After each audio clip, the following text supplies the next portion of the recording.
హైదరాబాద్లో మత ప్రచారాలకు సంబంధించిన వివాదాలు రోజురోజుకి పెరుగుతూనే ఉన్నాయి. ఆటో వెనకాల కొటేషన్ పెద్ద వివాదమే రాజుకుంది. ఇది మరొక ముందే ఏకంగా ఈసారి స్కూల్లోనే అల్లా దేవుడు అంటూ ఓ స్కూల్ టీచర్ స్టూడెంట్స్ డైరీలో రాయడం తీవ్ర చర్చనీయాంశమైంది. దీనిపై గోషామహల్ ఎమ్మెల్యే రాజాసింగ్ ఘాటుగా స్పందించారు.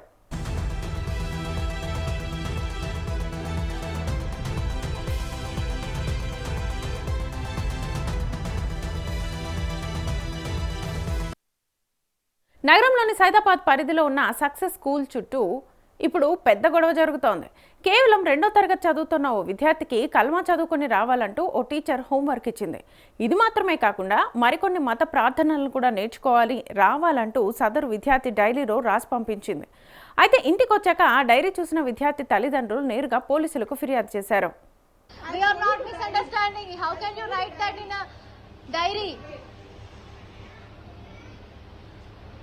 I have recorded what you are telling right now. It is mandatory and it is, wait, let me talk, and it is mandatory on every children's book. Then you should also write that Bhagavad Gita is mandatory. Wait, excuse me, pehle bhi likha tha, strike off kya hai, previous paper. అంతటితో ఆగకుండా మరుసటి రోజు బడికి వెళ్లి మరీ చిన్న వయసులోనే విద్యార్థులపై మతపరమైన అంశాలను రుద్దే ప్రయత్నం చేయడం దారుణం అంటూ గొడవకు దిగారు. అసలు హిందూ బాలుడికి కల్మా చదవాలని ఎలా నేర్పిస్తారంటూ తీవ్ర ఆగ్రహం వ్యక్తం చేశారు విద్యార్థుల తల్లిదండ్రులు. రాయడమే తప్పు, రాయొద్దు. ఎందుకు రాస్తారు? ఎందుకు రాస్తారు? బై మిస్టేక్ ఎట్లా రాస్తారు? బుర్ర ఉండి కావాలని బై మిస్టేక్ ఎట్లా రాస్తారు? Religious matter. You cannot write that in the Hindu people books. No, that is completely a misunderstanding. That is completely a misunderstanding. We are not misunderstanding. How can you write that in a diary? బాధితులు పాఠశాల వర్గాల నుంచి అందిన సమాచారం ప్రకారం Saidabad success స్కూల్లో ఒక హిందూ బాలుడు 2వ తరగతి చదువుతున్నాడు. కాగా తరగతి గదిలో పాఠాలు చెప్పే సమయంలో సదరు క్లాస్ టీచర్ ఆ బాలుడికి ఇస్లామిక్ పవిత్ర సూక్తులైన కల్మా, సూరహ్ ఫాతిహాలను చదవడం నేర్చుకోవాలని హోంవర్క్ ఇచ్చింది. అంతటితో ఆగకుండా ఆ విద్యార్థి ప్రతిరోజు ఇంటికి తీసుకెళ్లే స్కూల్ డైరీలో సైతం కల్మా, సూరహ్ ఫాతిహా చదవాలి అని స్పష్టంగా పెన్తో రాసింది. బాలుడు ఇంటికి వెళ్లిన తర్వాత తల్లిదండ్రులు అతడి హోంవర్క్ పుస్తకాలు, డైరీని పరిశీలించగా ఈ షాకింగ్ విషయం బయటపడింది. రాయడమే తప్పు, రాయొద్దు. ఎందుకు రాస్తారు? ఎందుకు రాస్తారు? బై మిస్టేక్ ఎట్లా రాస్తారు? బుర్ర ఉండి కావాలని బై మిస్టేక్ ఎట్లా రాస్తారు? చిన్న వయసులోనే ఇస్లామిక్ ప్రార్థనలను హోంవర్క్గా ఇవ్వడంపై బాలుడి తల్లిదండ్రులు తీవ్ర దిగ్భ్రాంతికి గురయ్యారు. మరుసటి రోజు ఉదయమే వారు మరికొంతమంది బంధువులను, స్థానికులను వెంటబెట్టుకుని నేరుగా సైదాబాద్ సక్సెస్ స్కూల్కి చేరుకున్నారు. డైరీలో రాసిన మతపరమైన అంశాలను చూపించి సదరు ఉపాధ్యాయురాలితో పాటు స్కూల్ డైరెక్టర్స్ని, యాజమాన్యాన్ని సూటిగా ప్రశ్నించారు. సెక్యులర్ విద్యా విధానాన్ని అమలు చేయాల్సిన విద్యా సంస్థల్లో ఒక నిర్దిష్ట మత ప్రార్థనలను ఇతర మతాల పిల్లల చేత బలవంతంగా చదివించే ప్రయత్నం చేయడం ఎంతవరకు సమంజసమని గట్టిగా నిలదీశారు. Paper May I am not going to leave this. నేను మొత్తం ఇవ్వకిస్తా. It is not mandatory for us. Get every diary, each and every diary. Yes. We said anything like that? No. Actually teacher రాయడమే తప్పు, రాయొద్దు. ఎందుకు రాస్తారు? ఎందుకు రాస్తారు? By mistake ఎట్లా రాస్తారు? బుర్ర ఉండి కావాలని బై మిస్టేక్ ఎట్లా రాస్తారు? That's not the reading Fateh, reading Kalma is not homework for our kids.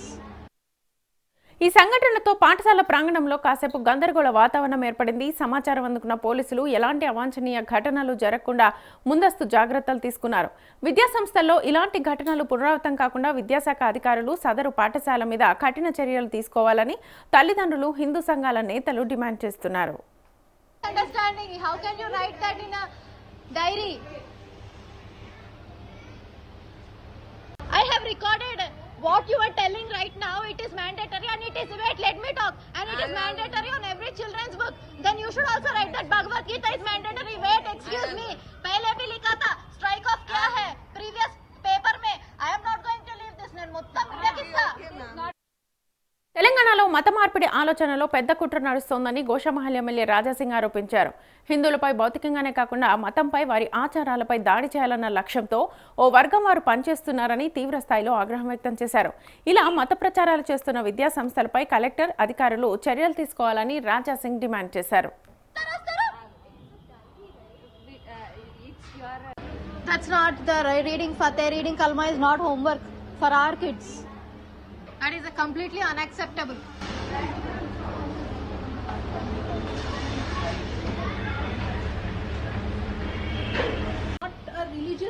Religious matter, you cannot write that in the Hindu people books. No, that is completely a misunderstanding. That is completely a misunderstanding.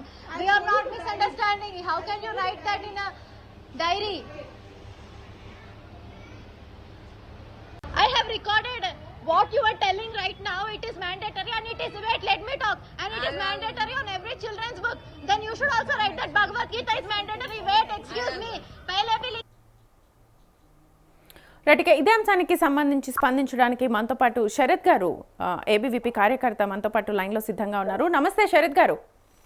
నమస్తే అండి. స్కూల్లో అంత age పిల్లలకి మత మార్పిడికి సంబంధించి జరుగుతున్న కుట్రలో భాగంగానే ఇది రాశారని మీకు అనిపిస్తుంది? ఎందుకంటే పిల్లల డైరీలో అవి రాయడం అనేది ఎంతవరకు కరెక్ట్? తెలంగాణ రాష్ట్రంలో విద్యా వ్యవస్థ పూర్తిగా అస్తవ్యస్తమైందండి.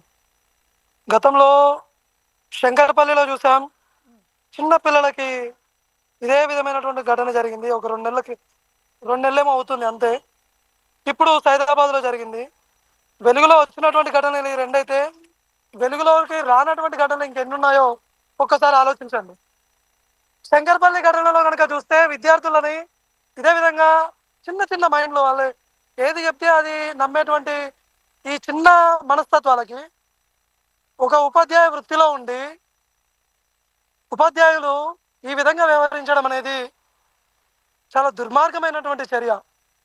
వీళ్ళు ఇలా ఎందుకు చేస్తున్నారంటే, మన దేశంలో ఎంతో కాలం నుంచి ఒక వివక్ష అనేది కొనసాగుతూ ఉంది.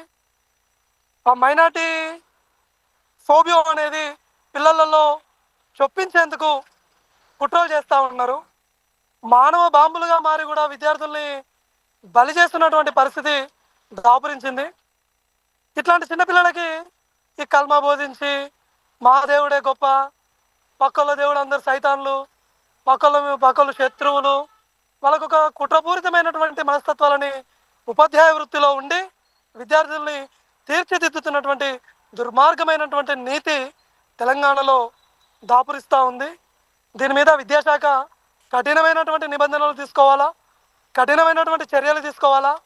విద్యాశాఖని దగ్గర పెట్టుకున్నటువంటి ముఖ్యమంత్రి నిద్రపోతున్నాడా అని మేము అడుగుతా ఉన్నాం. శంకరపల్లిలో జరిగినటువంటి ఘటన మీద ఏం చర్యలు తీసుకున్నాడు? ఇవాళ సైదాబాద్లో జరిగినటువంటి ఘటన మీద ఏం చర్యలు తీసుకుంటారు? మా అంటే 2 కేసులు పెట్టి వదిలేస్తారు. అరే, భవిష్యత్ తరానికి మూలకారకులైనటువంటి ఒక విద్యార్థుల్లో ఇట్లాంటి మత ప్రాతిపదికన ఒక మనస్తత్వాన్ని, ఒక కుట్రపూరితమైనటువంటి వ్యవస్థని ఆ మైండ్లలో చొప్పిస్తే అది భవిష్యత్తు ఎలా ఉంటుందో ఒక్కసారి ఆలోచించండి. ఇప్పటికైనా హైందవ సమాజం జాగృతం కావాలా.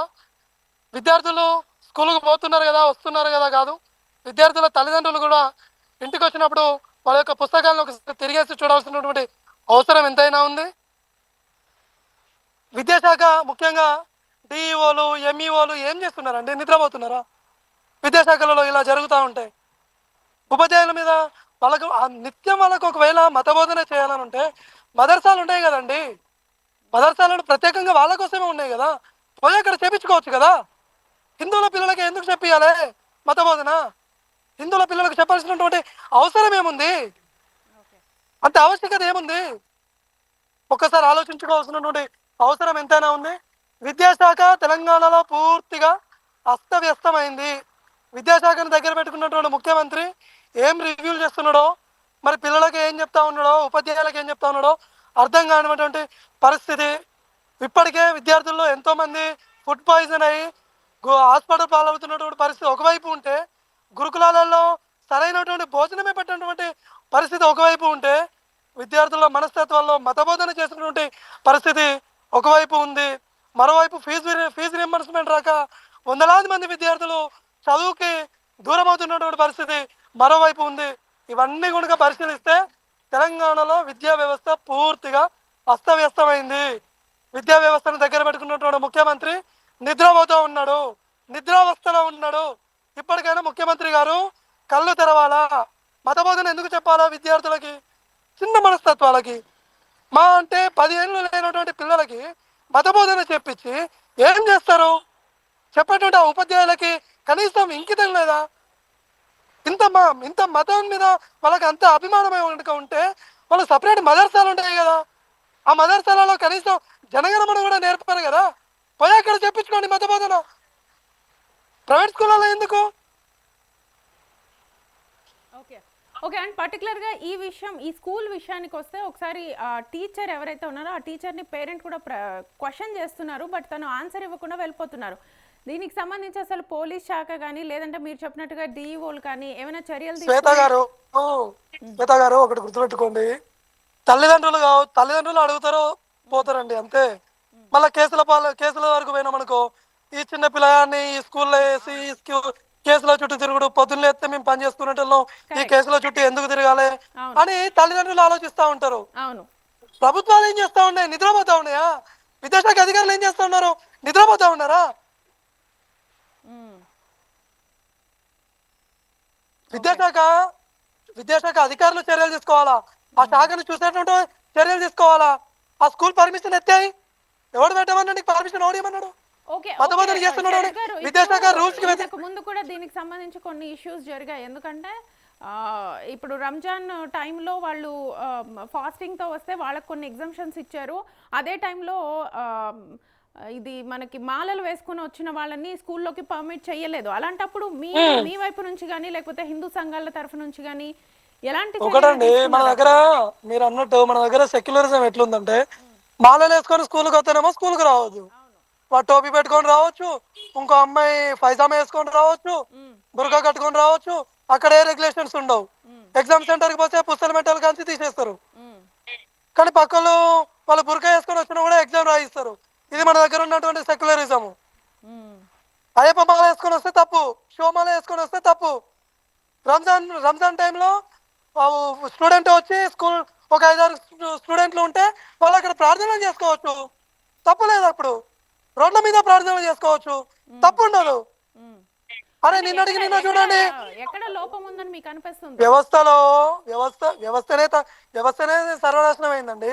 వ్యవస్థలోనే లోపం ఉంది. హిందూ సమాజాన్ని మొత్తం ఒక 60 ఏళ్ల పాటు సెక్యులరిజం లౌకికవాదం అని ఒక ఫోబియాలకు తీసుకుపోయింది ఈ వ్యవస్థ. ఒక్కళ్ళని తీసుకుపోలే, కేవలం హిందూ సమాజాన్ని మాత్రమే తీసుకుపోయారు. పక్క వాళ్ళని కూడా తీసుకపోతే ఇట్లాంటి పరిస్థితి ఉండదు. Okay okay. అండ్ ఫైనల్గా ఏం చెప్పదలుచుకున్నారు శరత్ గారు? మీ వైపు నుంచి ఎలాంటి యాక్షన్ ఏమైనా తీసుకోబోతున్నారా మీరు? ఒకటండి, మేము మా దృష్టికి వచ్చినటువంటి సంఘటనలు గతంలో శంకర్పల్లి దగ్గర చూసాము. ఇట్లనే విద్యార్థులు కల్మ బోధిస్తున్నారంటే బీజేపీ కార్యకర్తలు పోయిళ్ళు. ఆగ్రహంతోనే ఆ చెప్పినోడిని ఒక చెంపదెబ్బ కొట్టిండు. కల్మ బోధించినోడి మీద కేసు పెట్టలేదు, కానీ చెంపదెబ్బ కొట్టినోడి మీద కేసు పెట్టిందండి. ఇది మన దగ్గర ఉండే సెక్యులరిజం. ఇప్పుడు ఇక్కడ కూడా అదే జరుగుతుందండి. ఏమైతుంది? విద్యార్థుల తల్లిదండ్రులు పోతారు, ఓ ధర్నాలు చేస్తారు, లేకపోతే గట్టిగా నిలదీస్తారు, అంతకు తప్పితే కేసు పెడతారు. కేసు పెడితే ఏమవుతుంది? ఆ చెప్పినటువంటి వాళ్ళని సస్పెండ్ చేస్తారు. ఇది కాదు కదా. అసలు ఇట్లాంటి ఘటనలు ఎందుకు జరుగుతూ ఉన్నాయి? విచారణ చేయాలా. అన్ని ప్రైవేట్ కళాశాలల్లో, ప్రభుత్వ పాఠశాలల్లో, కళాశాలల్లో పూర్తిగా విద్యారంగం మీద మతబోధన జరుగుతుందా జరగట్లేదా అని చెప్పేసి దర్యాప్తు సంస్థలు విచారణ చేయాలా. నిఘా సంస్థలు ఏం చేస్తూ ఉన్నాయి? వాళ్ళ దృష్టికి తెలవదా? ఇట్లాంటి ముఖ్యమంత్రికి ఇట్లాంటి సంఘటనలు ఎందుకు తీసుకోవట్లేరు? ముఖ్యమంత్రి దృష్టికి నిఘా సంస్థలు నిద్రపోతా ఉన్నాయా? మేము పోయేమో అక్కడ ధర్నాలు చేస్తే వాళ్ళని నిలదీస్తే మా మీద కేసు పెట్టినటువంటి ఈ వ్యవస్థలో మరి నిఘా వ్యవస్థలు తీసుకుపోయి, సార్ ఇగో పలానా పాఠశాలల్లో పలానా కళాశాలల్లో మత బోధన జరుగుతూ ఉంది అని చెప్పేసి నిఘా సంస్థలు తీసుకుపోతే మా వరకు రావు కదండి. విద్యాశాఖ ఖచ్చితంగా చర్యలు తీసుకుంటే మేము అక్కడికి పోయి ధర్నాలు చేసినటువంటి పరిస్థితి ఉన్నది కదా. పూర్తిగా ఇక్కడ చేయాల్సింది ఏంటంటే నిఘా వ్యవస్థలు, దర్యాప్తు సంస్థలు ఒకసారి విచారణ చేయాల్సినటువంటి అవసరం ఎంతైనా ఉంది. ముఖ్యమంత్రి నిష్పక్షపాతంగా ప్రైవేటు విద్యా సంస్థల మీద చిత్తశుద్ధిగా విచారణ చేయించాలా. ఇలాంటి ఘటనలు వెలికి వస్తే కఠిన చర్యలు తీసుకోవాలా. పూర్తిగా పాఠశాల లైసెన్స్ రద్దు చేయాలా. ఒక లైసెన్స్ పెట్టి 10 విద్యా సంస్థలు నడుపుతుండు ఎందుకు? ఒక లైసెన్స్ మీద ఒకే విద్యా సంస్థలు నడపాలా. వాడు ఇక్కడ లైసెన్స్ తీసుకుంటాడు, సైదాపూర్లో లైసెన్స్ తీసుకుంటే అత్తాపూర్లో నడుపుతాడు, నాంపల్లిలో నడుపుతాడు, కూకట్పల్లిలో నడుపుతాడు, ఎక్కడైనా నడుపుతాడు ఒక లైసెన్స్ మీద.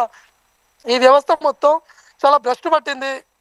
వీటి మీద నేను విద్యాశాఖను దగ్గర పెట్టుకున్నటువంటి ముఖ్యమంత్రి గారు ఈ వ్యవస్థని చక్కదిద్దాల్సినటువంటి బాధ్యత ఎంతైనా ఉంది. అమాయకమైనటువంటి విద్యార్థుల్లో ఇలాంటి మనస్తత్వాన్ని, కల్మాలను కానీ మతబోధన కానీ చొప్పిస్తే భవిష్యత్తుకు వాళ్ళు ఉగ్రవాదులు గానో, టెర్రరిస్టులు గానో, లేకపోతే హిందువులపై మౌలాలిగానో మారేటువంటి పరిస్థితి ఉంటుందండి. పూర్తిగా వాళ్ళు ప్రత్యర్థులు హిందువుల్ని టార్గెట్ చేశారు. మనం ఇక్కడ గమనించాల్సింది ఏంటంటే ప్రత్యర్థులు హిందువులను టార్గెట్ చేశారు. హిందువుల తల్లిదండ్రులనేమో నిద్రా వ్యవస్థలో ఉన్నారు. ఏమైనా డ్యూటీలకు పోవడం, కూరగాయల నాడ పడేయడం, వచ్చినాక వీళ్ళని చక్కదిద్దేటువంటి పరిస్థితి హిందువుల్లో ఉన్నటువంటి తల్లిదండ్రులకు లేదు. ఇక్కడ తల్లిదండ్రుల వైఫల్యం ఉంది, అటు ప్రభుత్వ వ్యవస్థ వైఫల్యం కూడా ఉంది. తల్లిదండ్రులు కూడా ఇంటికి వచ్చినాక విద్యార్థి చదువుతుండా, వాడు ఏం చేస్తా ఉండు, పాఠశాలల్లో ఉపాధ్యాయులు పాఠాలు చెప్తా ఉన్నారా, మత బోధన చెప్తా ఉన్నారా, మతాన్ని బోధిస్తూ ఉన్నారా, వాళ్ళు ఏం చేస్తూ ఉన్నారు అనేది కూడా తల్లిదండ్రులు ఒకసారి పరిశీలించుకోవాల్సినటువంటి అవసరం ఉంది. ప్రభుత్వం కూడా విచారణ చేసి కఠినమైనటువంటి నిబంధనలు, కఠినమైనటువంటి వ్యవస్థలో చర్యలు తీసుకున్నటువంటి అవసరం కూడా ఎంతైనా ఉంది శ్వేత గారు. రైట్. థ్యాంక్ యూ శరత్ గారు. సో మొత్తానికైతే ఇటు హిందూ సంఘాలు కానీ, ఇటు ఏబీవీపీ కానీ చెప్తున్నది ఒకటే, ఇటు పేరెంట్స్ కానీ లేకపోతే విద్యా వ్యవస్థ కానీ, డిఓలు కానీ ఏ స్కూల్ అయితే నడిపిస్తున్నారో వాళ్ళకి లైసెన్స్ ఎలా ఉంది, స్కూల్లో అసలు ఏం చెప్తున్నారు అనేది ఒకసారి పరిశీలించి చూడాలని వారు కోరుకుంటున్నారు. ఏదేమైనప్పటికీ ఇలాంటి స్కూల్స్లో ఇలాంటి మత మార్పిడికి సంబంధించినటువంటి అంశాలు మళ్ళీ బయటకు రావడం కొంచెం చర్చనీయాంశమైంది. It's mandatory on every children's book. Then you should also write that Bhagavad Gita is mandatory. Wait, excuse me. నా పేరు సుప్రియా గౌడ్. మా నెఫ్యూ అంటే మా అక్క వాళ్ళ బాబు స్కూల్ నుంచి నేను పికప్ చేసుకోవడానికి వెళ్ళినుండే అనమాట. స్కూల్కి వచ్చిండో, ఇంట్లో కూర్చుండో, డైరీ చూపించిండో హోంవర్క్ చేయాలని చెప్పేసి. డైరీ చూపిస్తే ఇక్కడ ఏదో రాస్తుందని చూపిస్తే చూస్తే రీడ్ 1,2 కల్మా, ఇంకా రీడ్ ఫతే అని చెప్పేసి కొన్ని ఉన్నాయన్నమాట డైరీలో. నాకు అర్థమైతలే అసలు ఒక అబ్బాయికి 6 ఇయర్స్ బాబు, 2nd క్లాస్ బాబుకి ఈ ప్రాక్టీసెస్ అంది ఎందుకు చేపిస్తున్నారు మీరు? స్కూల్ అంటే క్వాలిటీ ఆఫ్ ఎడ్యుకేషన్ ఇవ్వాలి. రిలీజియస్ ఆస్పెక్ట్స్లో అసలు స్కూల్కి ఏ టైప్ ఆఫ్ ఇది కనెక్షన్ లేదు. If you are giving education just give that. మీరు ఇండైరెక్ట్గా ఇట్లా ప్రాక్టీసెస్ చేసి మేము కావాలని రాయలేదు, మేము బై మిస్టేక్ రాసినామంటే ఎంతవరకు తీసుకుంటాం? ఆల్రెడీ ఫస్ట్ ఒకసారి రాసిర్రు, రీడ్ 1,2 కల్మా అని రాసిర్రు, అది స్ట్రైక్ ఆఫ్ చేసిర్రు. ఓకే పర్లేదు, నేను చూడలేదు, నేను అది వదిలేసిన. ఇప్పుడు ఈరోజు కూడా రాసిర్రు, ఈరోజు కూడా రాసి ఫతే చదివియండి, అదేదో సబ్జెక్ట్, ఆ పేరు నాకు కూడా తెలీదు, ఆ సబ్జెక్ట్ పేరు వేసి రాసి ఫతే చదవండి అని చెప్పి రాస్తున్నారు. అసలు వాడి ఏజ్ ఏంది, వాడి రిలీజన్ ఏంది అంటే అదొక టైప్ ఆఫ్ బ్రెయిన్ వాష్ లాగానే ఫీల్ అయినా. నేను వెళ్ళి అడిగితే ఆ స్కూల్ ప్రిన్సిపల్ ఏమని చెప్తుంది, ఇది ఒక రిలీజియస్ ప్రాక్టీస్, ఇది అందరు స్టూడెంట్స్కి మ్యాండేటరీ అని చెప్తున్నారు. అట్లా mandatory? You are literally forcing things to write. అసలు యాక్చువల్లీ ఇక్కడ చూడండి, ఇక్కడ రాసింది రీడ్ ఇగో డేట్, ఈరోజుదే డేట్, ఇది ఈరోజుదే ఇక్కడ రాసింది. మళ్ళీ నేను మొత్తం డైరీ మొత్తం చెక్ చేస్తే మళ్ళీ నాకు ఇది ఒకటి కనిపించింది, ఇది ఆల్రెడీ స్ట్రైక్ ఆఫ్ అయిపోయింది. రీడ్ 1,2 కల్మా అని చెప్పేసి ఇట్లా ఇంకా ఎంతమంది పిల్లల బుక్స్లో రాసినారో తెలియదు. ఓకే మీరు అంటారేమో అదొక సబ్జెక్ట్, వీళ్ళకి ఆ సబ్జెక్ట్ ఉంది అంటే ఆ సబ్జెక్ట్ ఏ పిల్లలు అయితే తీసుకున్నారో ఆ పిల్లలందరినీ డైరీ సపరేట్ పెట్టి ఇవ్వండి, వీళ్ళ డైరీ సపరేట్ పెట్టి ఇవ్వండి. ఇక్కడ క్లియర్గా లియాన్స్ కృష్ణ అని పేరు కనిపిస్తుంది. ఎట్లా రాస్తారు? మళ్ళీ వెళ్ళి ఫస్ట్ అడిగితేనేమో religious practice and it is necessary for all the students అన్నది. సెకండ్ టైం అది ఎవరైతే రాసిర్రో ఆమెనే వచ్చి నేను బై మిస్టేక్ రాసిన అంటారు. అంటే మీరు గడికి పేరు ఇట్లా చేంజ్ చేయడం అసలు కరెక్ట్? అది వాంటెడ్గానే రాసినట్టు నేను పర్సనల్గా ఫీల్ అవుతున్నాను. ఇది ఇంకా ఈ ఒక్క డిపార్ట్మెంట్లోనే అవుతుందా? ఇంకా సక్సెస్ స్కూల్ సైదాబాద్ ఇంకా వేరే బ్రాంచెస్ కూడా ఉన్నాయి, కాలేజెస్ కూడా ఉన్నాయి. ఇంకా వీళ్ళకి అసోసియేట్ అయ్యి మళ్ళీ ఎంతమందితో అట్లా ఎన్ని రాస్తున్నారో మనకు అసలు ఐడియానే లేదు. ఈ రోజు నేను డైరీ చూసినా కాబట్టి రియాక్ట్ అన్నాను. నేను ఒకవేళ డైరీ చేయకపోతే నేను అసలు రియాక్ట్ కూడా కాకపోతుండే. దీనిపైన డెఫినెట్గా authority concern department, educational department ఎవరైతే అథారిటీస్ ఉన్నారో, హైరార్కీ ఉందో, డెఫినెట్గా నేను పాయింట్ రేజ్ చేస్తాను. డెఫినెట్గా నేను స్టాండ్ తీసుకొని మాట్లాడతాను. ఎందుకంటే ఇది అన్యాక్సెప్టబుల్. కొంతమంది పేరెంట్స్ ఏమనుకుంటారు, అది కూడా ఒక సబ్జెక్ట్ ఏమో, అది కూడా చదివించాలేమో, అది కూడా చదివించడం స్టార్ట్ చేస్తారు. When it is not part of their life, then ఎందుకు? ఇది ఒక టైప్ ఆఫ్ బ్రెయిన్ వాష్, ఇది ఒక టైప్ ఆఫ్ ఫోర్స్ చేస్తున్నట్టు. ఇది ఇండైరెక్ట్ యాక్ట్, ఇది ఇండైరెక్ట్గా ఇంపాక్ట్ అవుతుంది ఎవరికైనా. పాత బస్తీలో సైదాబాద్ ఏరియాలో ఒక స్కూల్ ఉన్నది. అదే స్కూల్లో 2వ క్లాసు చదువుకుంటున్న మన ఒక హిందూ అబ్బాయి, అదే అబ్బాయికి స్కూల్ మేనేజ్మెంట్ నువ్వు కలమా చదువు చూపెట్టు అని ఆ 2వ క్లాస్ అబ్బాయి పైన ప్రెషర్ వేసినారు. వాళ్ళ ఫ్యామిలీకి తెలిసిన తర్వాత ఆ స్కూల్ మేనేజ్మెంట్కి సవాల్ చేసినారు ఆ ఫ్యామిలీ మెంబర్స్. మా హిందూ అబ్బాయికి ఏ విధంగా మీరు కలమా చదువుకోవాలి, చదువు చూపెట్టని ఏ విధంగా మీరు ప్రెషర్ ఇస్తారని వాళ్ళు క్వశ్చన్ అయితే పెడుతున్నారు. దురదృష్టం ఏంటంటే ఈరోజు తెలంగాణలో కొన్ని స్కూల్స్లో హిందూ ఓల్కి టార్గెట్గా పెట్టుకొని ఎట్టి పరిస్థితిలో చిన్న చిన్న పిల్లలకి ఇస్లాం వైపు మలపాలని ఒక కుట్ర నడుస్తుంది. గతంలో కూడా ఇట్లాంటి కేసులు బయటికి వచ్చినాయి. ఇప్పుడు ఓల్డ్ సిటీలో ఉన్న సైదాబాద్లో ఈ విధంగా కేసు వస్తున్నాయి. అంటే అసలు ఏం నడుస్తుంది తెలంగాణలో? మేము ముందు నుంచి చెప్తున్నాం, తెలంగాణ హిందువులకి తెలంగాణ ప్రజలకి చెప్తున్నాం, పెద్ద కుట్ర నడుస్తుంది. యావత్ భారతదేశంలో ఉన్న కొంతమంది టెర్రరిస్టులు, అట్లాంటి మెంటాలిటీ పెట్టుకోలు భారతదేశంలో నుండి గజవా హిందూ చేయాలని ఒక ఆలోచనలో వాళ్ళు ఉన్నారు. అందుకోసం వాళ్ళు స్కూల్ ఇడుస్తలేదు, కాలేజ్ ఇడుస్తలేదు, మాల్స్ కానీ కాలనీస్ కానీ బస్తీలు కానీ ఏ ఏరియా కూడా వాళ్ళు ఇడుస్తలేదు. ప్రతి ఒక్క యాంగిల్లో హిందువుల పైన దాడి చేయాలి, అదే ఒక లక్ష్యం వాళ్ళు పెట్టుకున్నారు. లవ్ జిహాద్ పేరు పెట్టుకొని కానీ, ఈ గౌ హత్య పేరు పెట్టుకొని కానీ, ఎక్కడైనా హిందువులు ఒక గ్రూప్గా ఉంటే వాళ్ళపైన దాడి చేసే ఆ విధంగా కానీ అన్ని విధాలుగా తెలంగాణలో కొంతమంది రెచ్చపోతున్నారు. అందుకోసం మా జిల్లా కలెక్టర్ మేడం గారికి రిక్వెస్ట్ చేస్తున్నాం, ఇట్లాంటి స్కూల్స్ పైన మీరే చర్యలు తీసుకోవాలి. ఇట్లాంటి స్కూల్స్కి కొద్ది బ్యాన్ మనం చేస్తే, సీల్ చేస్తే ఇంకొక స్కూల్లో ఇట్లాంటి పనులు జరగదు. ఎవరైనా అంటే హిందూకి బలవంతంగా కల్మా చదువు చెప్పేవాళ్ళు ఎవరు వీరు? ఇట్లాంటి టీచర్స్కి కానీ ఇట్లాంటి మేనేజ్మెంట్ అధికారులకి కానీ సస్పెండ్ చేయాలి, కేసు బుక్ చేసి జైలుకి పంపించాలి. ఇట్లాంటి వ్యక్తులపైన యాక్షన్ తీసుకుంటే ఇంకొకసారి ఎవరు కూడా ఎడ్యుకేషన్ సైడ్లో మతాన్ని వాళ్ళు తీసుకుని రారు. కొద్దిగా మా ముఖ్యమంత్రి గారికి, జిల్లా కలెక్టర్ గారికి ఈ కేసుని మీరు పర్సూ చేసి వాస్తవం ఇది జరిగిందంటే వాళ్ళపైన చర్యలు తీసుకోవాలని నేను మా ముఖ్యమంత్రి గారికి, కలెక్టర్ గారికి రిక్వెస్ట్ చేస్తున్నాను.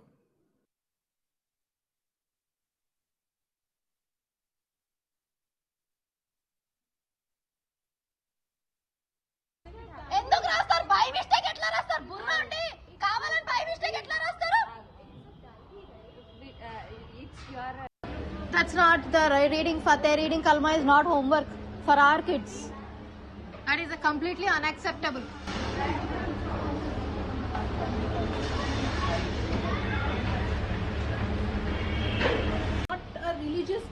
Religious matter, you cannot write that in the Hindu people books. No, that is completely a misunderstanding. That is completely a misunderstanding. We are not misunderstanding. How can you write that in a diary?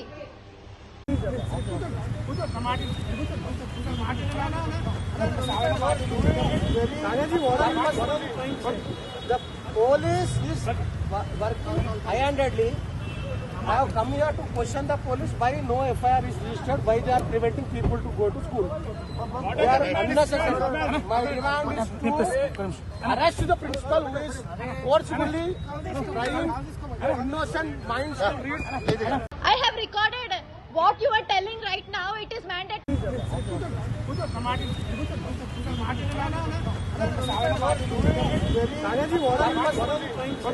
The police is working high-handedly. I have come here to question the police why no FIR is registered, why they are preventing people to go to school. They are unnecessary. My demand is to arrest the principal who is forcibly trying innocent minds to read.